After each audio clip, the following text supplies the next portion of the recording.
Bharat America వాణిజ్య ఒప్పందంపై కాంగ్రెస్ అగ్రనేత రాహుల్ గాంధీ పార్లమెంట్లో తీవ్ర విమర్శలు గుప్పించారు. భారతీయ వస్త్రాలపై 18% సుంకం విధిస్తూ అమెరికా పత్తిని వాడితేనే బంగ్లాదేశ్కు 0% సుంకం వర్తింపజేయడం వెనుక పెద్ద కుట్ర ఉందని ఆయన ఆరోపించారు.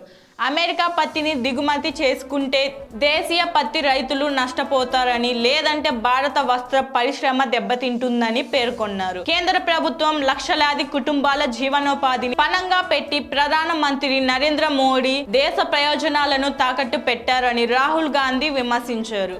टैक्स और हिंदुस्तान को 18% टैक्स, इसका नतीजा होगा कि बांग्लादेश की टेक्सटाइल इंडस्ट्री हिंदुस्तान की टेक्सटाइल इंडस्ट्री को खत्म कर देगी.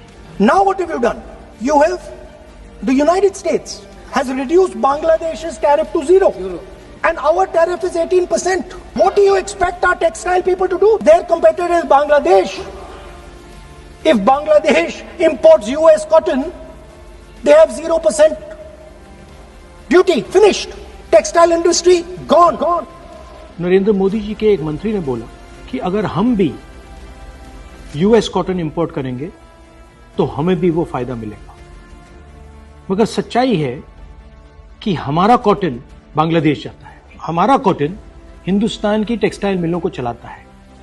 तो अगर हमने बांग्लादेश का रास्ता चुना तो हमारे पूरे के पूरे कपास के किसान और कॉटन की इंडस्ट्री खत्म हो जाएगी. और अगर हमने नहीं चुना तो हमारी टेक्सटाइल की इंडस्ट्री खत्म हो जाएगी. ये सच्चाई है.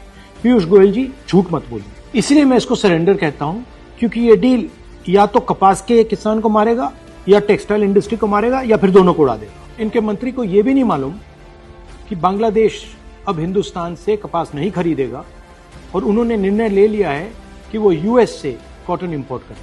यह है यूएस डील, नरेंद्र मोदी जी की डील की सच्चाई.